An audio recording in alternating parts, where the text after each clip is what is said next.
उससे भी आपको रूबरू करवा देते हैं। सीएम मनोहर लाल ने कहा है कि हमारा राजकोषीय घाटा 2.90% है। अपनी जीडीपी के हिसाब से ऋण बढ़ा सकते हैं। सीएम मनोहर लाल ने ये तमाम बातें साझा की हैं। विपक्ष के लोग बड़ी चालाकी से आंकड़े बताते हैं। तो सीएम मनोहर लाल पंचकुला दौरे पर हैं। उस वक्त सीएम मनोहर लाल ने ये तमाम बातें साझा की। उन्होंने कहा कि विपक्ष के नेता 50% बातें झूठ बोलते हैं। मुख्यमंत्री मनोहर लाल ने विपक्षियों पर तंज कसा है। उन्होंने कहा है कि भ्रष्टाचार को इस समाज से रोकना है, इस प्रदेश से रोकना है। 2 लोगों की सहमति से भ्रष्टाचार होता है। सीएम मनोहर लाल ने पंचकुला में पहुंचने के बाद ये तमाम बातें साझा की। तो बड़ी जानकारी, अपनी जीडीपी के हिसाब से ऋण बढ़ा सकते हैं। तो कुछ खास तस्वीरें भी हम आप तक पहुंचा रहे हैं, जहां पंचकुला में वित्त भवन के शिलान्यास के मौके पर सीएम मनोहर लाल ने यह तमाम बातें सभी तक साझा की। उन्होंने कहा कि विकास शुल्क पर कुछ लोगों ने नाराजगी जाहिर की है। बहकाने वाले खूब आएंगे, हमें लोगों को समझाना है। सीएम मनोहर लाल ने यह भी कहा कि प्रदेश से भ्रष्टाचार को रोकना है। 2 लोगों की सहमति से भ्रष्टाचार होता है। तो विपक्ष पर तंज कसा है सीएम मनोहर लाल ने। उन्होंने कहा कि हमारा राजकोषीय घाटा जो परसेंटेज में है वो बताया है। विपक्ष के लोग बड़ी ही चालाकी से आंकड़े बताते हैं। सीएम मनोहर लाल ने वित्त भवन के शिलान्यास के मौके पर ये तमाम बातें साझा की। उन्होंने कहा कि विकास शुल्क पर कुछ लोगों ने नाराजगी जाहिर की है।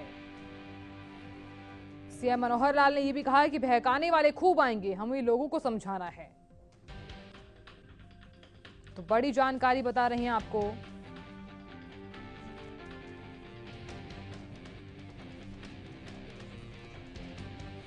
आपको बताएंगी पंचकुला में मुख्यमंत्री मनोहर लाल ने वित्त भवन का शिलान्यास किया। उनके साथ विधानसभा अध्यक्ष ज्ञानचंद गुप्ता भी मौजूद रहे।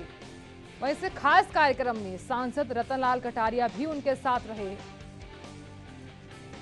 ये भी बताएं आपको कि वित्त विभाग के एसीएस समेत कई अधिकारी उनके साथ मौजूद रहे।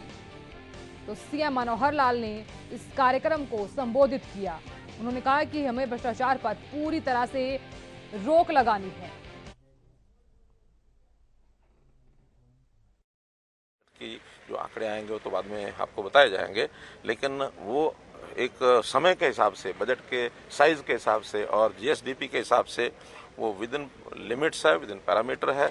हमारा जो फिस्कल डेफिसिट है वो अभी भी 2.90% पर हम रखे हुए हैं, जबकि केंद्र सरकार की ओर से हमें 5% तक जाने की भी छूट मिली हुई है।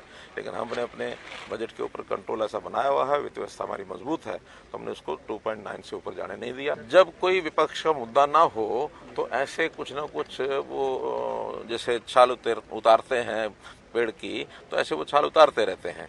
कारण क्या है कि जैसे विकास शुल्क की बात हम लें तो हमने 2018 से ही जो फिक्स रेट था 500 रुपये प्रति मीटर का या 5% ऑफ कलेक्टर रेट, उसमें से जो हायर है वो हम ले रहे थे।